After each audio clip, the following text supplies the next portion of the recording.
Sir, ಈಗ ಶಿಕ್ಷಣದಲ್ಲಿ ದ್ವಿಭಾಷಾ ನೀತಿ ತರ್ತಾ ಇದ್ದೀರಿ, ಯಾವಾಗ ಅದು ಅಧಿಕೃತ ಆದೇಶ ಆಗೋದು?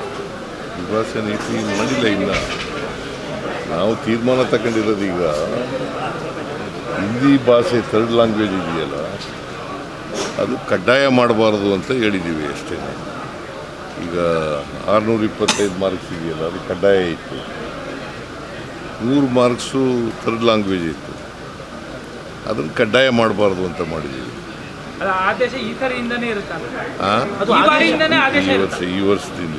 ಸರ್, ಅದಕ್ಕೆ ಖಾಸಗಿ ಶಿಕ್ಷಣ ಸಂಸ್ಥೆಗಳು ವಿರೋಧ ಮಾಡ್ತಾ ಇದ್ದಾವೆ, ನಾವಿನ್ನು ಒಪ್ಪೋದಿಲ್ಲ ದ್ವಿಭಾಷಾ ನೀತಿನ.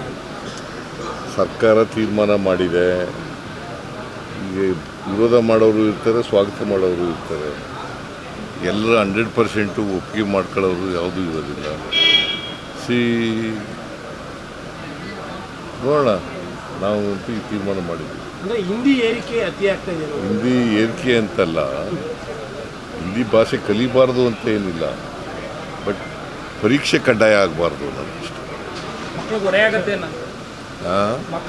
ನಮ್ಮ ಕಾಲದಲ್ಲೂ ಕೂಡ ಹಿಂದಿ ಕಡ್ಡಾಯ ಇರಲಿಲ್ಲ. ನಾವು ಓದುವಾಗ ಹಿಂದಿ ಕಡ್ಡಾಯ ಇರಲಿಲ್ಲ. ನೀವು ಓದುವಾಗಿತ್ತ? ಕಡ್ಡಾಯ ಇರಲಿಲ್ಲ, ನಾವು ಓದ್ತಾ ಇದ್ದೋ, ಕಡ್ಡಾಯ ಇರಲಿಲ್ಲ. ಕಡ್ಡಾಯ ಇಲ್ಲದೆ ಇರೋದ್ರಿಂದ ಓದಕ್ಕೆ ಹೋಗ್ಲಿಲ್ಲ, ನಾವು ಕಲಿಯಕ್ಕೆ ಹೋಗ್ಲಿಲ್ಲ.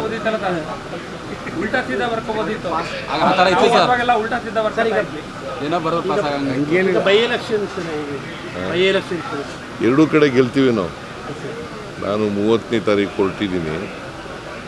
30, 31 ಬಾಗಲಕೋಟೆ, 1, 2 ದಾವಣಗೆರೆ, ಆಮೇಲೆ 2, 3 ಅಲ್ಲ 3, 4 ಮತ್ತೆ ಬಾಗಲಕೋಟೆ, 5ನೇ ತಾರೀಕು ಕೇರಳ, 6ನೇ ತಾರೀಕು ಐದರ್ ಬಾಗಲಕೋಟೆ ಆರ್ ದಾವಣಗೆರೆ. 2.5 ವರ್ಷದ ಗೌರ್ಮೆಂಟ್ಗೆ ಸರ್ 2.5 ವರ್ಷದ ಗೌರ್ಮೆಂಟ್ಗೆ ಜನ ಕೊಡೋ ವರ್ಡಿಕ್ಟ್ ಅಂತ. 2.5 ವರ್ಷದ ಗೌರ್ಮೆಂಟ್ಗೆ ಜನ ಕೊಡೋ ವರ್ಡಿಕ್ಟ್ ತೀರ್ಪು ಅಂತೀರಿ. ಈ ಬೈ ಎಲೆಕ್ಷನ್ನಲ್ಲಿ ಸೋತ್ರಲ್ಲ 3 ಕಡೆ, ಅವ್ರದ್ದೇ 2 ಸ್ಥಾನಗಳು ಅವರವೇ. ಒಂದು JDS, ಒಂದು ಅದು ದಿಕ್ಸೂಚಿ ಅಲ್ವಾ? ಅಲ್ಲ, ಈಗ ಇನ್ನೂ ರಿಸಲ್ಟ್ ಬಂದಿಲ್ಲ, ಬರಲಿ. ಆಗ ದಿಕ್ಸೂಚಿ ಅಲ್ವಾ? ದಿಕ್ಸೂಚಿನೇ ಆಯ್ತಲ್ಲ. ದಿಕ್ಸೂಚಿನೇ ಆಯ್ತಲ್ಲ. ದಿಕ್ಸೂಚಿ ಏನಂತ ಆಯ್ತು? ನಮ್ಮ ಪರವಾಗಾಯ್ತು ಅಂತ ಹೇಳಯ್ಯ. ನೀನು ಮೆಲ್ಲಿಗೆ ಹೇಳ್ತೀಯ. ನೋಡಪ್ಪ, ಅದೇ ಮಾನದಂಡ. ಯಾವ ಎಲೆಕ್ಷನ್ ಆದರೂ ಕೂಡ ನಾವೇ ಗೆಲ್ತೀವಿ. ಕರ್ನಾಟಕದಲ್ಲಿ 28ಕ್ಕೂ ನಾವೇ ಗೆಲ್ತೀವಿ. ಸ್ವಲ್ಪ ಬದಲಾಗಿದೆ ಸರ್ ದಾವಣಗೆರೆ. ಯಾಕೇನು ಗೊಂದಲಾಗಿದೆ? ಶಮನ ಆಗಿದೆ. ಯಾರು ಅಧಿಕೃತ ಕಾಂಗ್ರೆಸ್ನಲ್ಲಿ ಇದ್ದವರು ನಿಂತಿದ್ದಲ್ಲ, ಅವ್ರು ರಿಟೈರ್ಡ್ ಆಗಿದ್ದಾರೆ ನಿನ್ನೆ. ಸಿಎಂ ಸ್ಥಾನದ ವಿಚಾರದ ಚರ್ಚೆಗೂ ಇದು ತೆರೆ ಬಿಟ್ಬಿಡುತ್ತಾ ರಿಸಲ್ಟ್ ಅಂತ. ಸಿಎಂ ಸ್ಥಾನದ ಅದಕ್ಕೂ ಸಂಬಂಧ ಏನೇ ಇಲ್ಲ, ಅದಕ್ಕೂ ಇದಕ್ಕೂ ಸಂಬಂಧನೇ ಇಲ್ಲ. ಬಟ್ ಸೆಷನ್ ಹೇಳಿದ್ರಲ್ಲ ಸರ್, ಇದು ಹೈಕಮಾಂಡ್ ಅನುಮತಿ ಕೊಟ್ಟರೆ 2 ಬಜೆಟ್ ನಾವು ಮಾಡ್ತೀನಿ ಅಂತ ಸರ್. ಅನುಮತಿ ಕೊಟ್ಟಲಿ, ನೋಡೋಣ. ಈಗ ನಮ್ಮದು ಹೈಕಮಾಂಡ್ ಪಾರ್ಟಿ ಏನು ಹೇಳ್ತದೆ, ಹೈಕಮಾಂಡ್ನವ್ರು ಏನು ಹೇಳ್ತಾರೆ ಕೇಳಿ. ಈ ಫಲಿತಾಂಶಕ್ಕೆ ಅದಕ್ಕೆ ಸಂಬಂಧ ಇರಲ್ಲ ಸರ್. ಈಗ ಮೈಸೂರಲ್ಲಿ ದೊಡ್ಡ ಮಟ್ಟದ ಒಂದು ಡ್ರಗ್ಸ್ ಜಾಲನ ಇವತ್ತು ನಿನ್ನೆ ಹಿಡಿದಿದ್ದಾರೆ ಪೊಲೀಸ್. ಮೈಸೂರಲ್ಲಿ ಡ್ರಗ್ಸ್ ಭಾಳ ದೊಡ್ಡ ಮಟ್ಟದಲ್ಲಿ ಇದಾಗ್ತಾ ಇದೆ ಸರ್, ಎಲ್ಲ ಕಡೆ ಸಿಗ್ತಾ ಇರುವಂಥದ್ದು. ನಾವು ಮುಂಬೈನಲ್ಲಿ ಲಿಂಕ್ ಇದೆ. ಡ್ರಗ್ಸ್ ಮಾಫಿಯಾ ವಿರುದ್ಧ ಹೋರಾಟ ಮಾಡ್ತಾ ಇದ್ದೀವಿ. ಡ್ರಗ್ಸ್ ಮುಕ್ತ ರಾಜ್ಯ ಮಾಡಬೇಕು ಅಂತಕ್ಕಂಥದ್ದು ನಮ್ಮ ಉದ್ದೇಶ. ಆ ದಿಕ್ಕಿನಲ್ಲಿ ಪ್ರಯತ್ನಗಳನ್ನು ಮಾಡ್ತಾ ಇದ್ದೀವಿ. ಪೊಲೀಸ್ನವರು ಮಾಡಿದ್ದಾರೆ, ನಾನು ನೋಡಿಲ್ಲ. ಇನ್ನು ಈಗ ಹೇಳಿದ್ರು, ಪತ್ರಿಕೆಯಲ್ಲಿ ನೋಡಿದೆ. ಈಗ ಹೇಳಿದ್ರು, ನಾನು ಡೀಟೇಲ್ಸ್ ತಿಳ್ಕೊತೀನಿ. ಬಟ್ ಆತಂಕ ಅಂದರೆ ಮುಂಬೈದು ಲಿಂಕ್ ಇದೆ, ಮೈಸೂರಿಗೆ ಅಷ್ಟೊಂದು ಸೇಫ್ ದೂರ ಆಗ್ಬಿಟ್ಟಿದೆ. ಎಲ್ಲರೂ ಲಿಂಕ್ ಇರಲಿ, ತನಿಖೆ ಮಾಡಿ ತಪ್ಪಿತಸ್ಥರಿಗೆ ಶಿಕ್ಷೆ ಕೊಡ್ತಕ್ಕಂಥ ಕೆಲಸನ ಮಾಡ್ತೀವಿ. ಸರ್, ಮೈಸೂರಿನ ಸಿಟಿ ಒಳಗಡೆ ಸಿಗ್ನಲ್ ಲೈಟ್ಗಳು ಜಾಸ್ತಿ ಆಗಿದೆ ಅಂತ ಪಬ್ಲಿಕ್ ಕಂಪ್ಲೇಂಟ್ಸ್ ಇದೆ ಮತ್ತು PAL ಕೂಡ ಆಗ್ತಾ ಇದ್ದಾರೆ. ಅವೈಜ್ಞಾನಿಕವಾಗಿ ಆಗ್ತಾ ಇದ್ದಾರೆ ಮೈಸೂರಲ್ಲಿ. ಅದರಲ್ಲೂ ಕೂಡ ಪೊಲೀಸ್ ಅವ್ರಿಗೆ RTI ಅರ್ಜಿ ಹಾಕಿದ್ರೆ ನಮ್ಗೆ ಮಾಹಿತಿನೇ ಇಲ್ಲ ಅಂತ ಪೊಲೀಸ್ ಅವರು ರಿಪ್ಲೈನು ಸಹ ಕೊಟ್ಟಿದ್ದಾರೆ ಸರ್. ಯಾರು ವರದಿನೂ ಗೊತ್ತಿಲ್ಲ, ಎಲ್ಲೆಲ್ಲಿ ಹಾಕಿದ್ದಾರೆ ಗೊತ್ತಿಲ್ಲ ಅಂತ ರಿಪ್ಲೈನು ಕೂಡ ಪೊಲೀಸ್ ಯಾರು ಹಾಕಿದ್ದಾರೆ.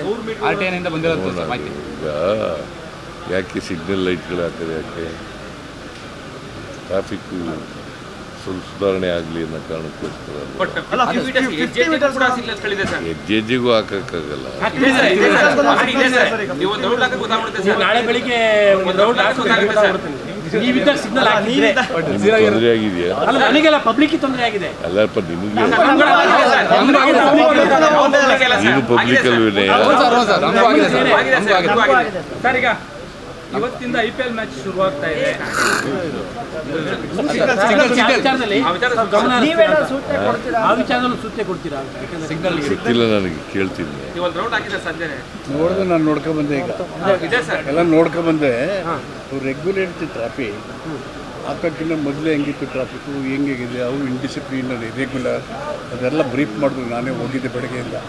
ಅದು white topping, bus stand, ಅಂಬೇಡ್ಕರ್ದೆಲ್ಲ inspect ಮಾಡ್ಕೊಂಡು ಬಂದೆ. ಬಟ್ ಅದು ಸೈಂಟಿಫಿಕ್ ಆಗಿ ಆಕ್ಸಿಡೆಂಟ್ಗಳನ್ನ, ಅನವಶ್ಯಕ ಟ್ರಾಫಿಕ್ ವೈಲೇಷನ್ನ ಪ್ರಿವೆಂಟ್ ಮಾಡುತ್ತೆ. ಇನ್ಕನ್ವೀನಿಯನ್ಸ್ ಆಗಿದ್ದರೆ ಇನ್ನೊಂದು ಸರಿ ವೆರಿಫೈ ಮಾಡಿ ಆ ಥರದ ಸ್ಪಾಟ್ಗಳಿದ್ದರೆ ವಿಲ್ ರೀಎಕ್ಸಾಮೈನ್. ಬಟ್ ಮಾಡಿರೋದು ಜನಗಳ ಸಿಗ್ನಲ್ ಸಾಕಿದ ಮೇಲೆ ರಿಂಗ್ ರೋಡಲ್ಲಿ ಆಕ್ಸಿಡೆಂಟ್ ಕಡಿಮೆ ಆಗೈತೆ. ಇನ್ಚಾರ್ಜ್ ಮಿನಿಸ್ಟರ್ ಹೇಳ್ತಾ ಇದ್ದಾರೆ, ವೈಜ್ಞಾನಿಕವಾಗಿ ಟ್ರಾಫಿಕ್ ಕಂಟ್ರೋಲ್ ಮಾಡಲಿಕ್ಕೋಸ್ಕರ ಮಾಡಿರ್ತಕ್ಕಂಥ. ಏನಾದರೂ ತೊಂದರೆಗಳಿದ್ದರೆ ನೋಡೋಣ, ವಿಚಾರಣೆ ಮಾಡೋಣ. ಇವತ್ತಿಂದ ಸರ್ ಗೊತ್ತಿಲ್ಲ, ನೀವು ನಾನು ಹೋಗ್ತಾ ಇಲ್ಲ. ತಮಗೂ ಇಂಟ್ರೆಸ್ಟ್ ಇತ್ತಲ್ಲ ಕ್ರಿಕೆಟ್? ಕ್ರಿಕೆಟ್ ಇಂಟ್ರೆಸ್ಟ್ ಇದೆ, ಬಟ್ ಇವತ್ತು ಹೋಯ್ತಾ ಇಲ್ಲ. ಮೈಸೂರು ಬಂದ್ಬಿಟ್ಟಿದೆ. ಸದನದಲ್ಲಿ ಶಾಸಕರುಗಳು ಟಿಕೆಟ್ ಕೇಳಿದಂತ ವಿಚಾರ ಸಾಕಷ್ಟು ಚರ್ಚೆ ಆಗ್ತವೆ, ಪರ ವಿರೋಧ ಚರ್ಚೆಗಳು. ಅದ್ರ ಬಗ್ಗೆ ತಮ್ಮ ಸಾಕಷ್ಟು ಜನ ನಮಗೆ ಟಿಕೆಟ್ ಬೇಡ ಅಂತಾನೂ ಕೂಡ ಹೇಳಿದ್ರು. ಸುರೇಶ್ ಕುಮಾರ್ ಕೂಡ ನಮಗೆ ಬೇಡ ಟಿಕೆಟ್ ಬೇಡ ಅಂತಂದ್ರೆ ಬೇಡ, ಯಾರು ನೋಡಕ್ ಹೋಗ್ತಾರೆ ಅವ್ರು ಹೋಗಿ. ವಿಧಾನಸೌಧ ಚರ್ಚೆ ಮಾಡೋ ಅವಶ್ಯಕತೆ ಇತ್ತ ಸರ್?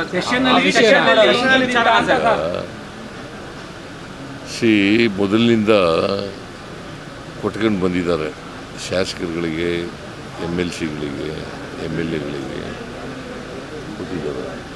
ಈಗಲೂ ಕೊಡ್ತಾ ಇದ್ದಾರೆ. ಒಂದು ಕೊಡ್ತಾ ಇದ್ರು, 2 ಕೊಡಿ ಅಂತ ಹೇಳಿದ್ದಾರೆ ಅಷ್ಟೇ. ತಾವೆಲ್ಲರೂ ಒಂದು ಮ್ಯಾಚ್ಗೆ ಹೋಗ್ತಿದ್ರೆ? ನಾನು ನೆಕ್ಸ್ಟ್ ಮ್ಯಾಚ್ ಇವತ್ತು ನೋಡ್ತೀನಿ, ಸಮಯ ಸಿಕ್ಕಿದ್ರೆ. 9ನೇ ತಾರೀಕಿನವ್ರಿಗಂತೂ ಹೋಗೋಕ್ಕಾಗಲ್ಲ, ಬೈ ಎಲೆಕ್ಷನ್. ನೋಡ್ರಿ, ಕೆಲಸ ಇದ್ದರೆ ಹೋಗಲ್ಲ, ಕೆಲಸ ಇಲ್ಲದಾಗ ಹೋಗ್ತೀನಿ.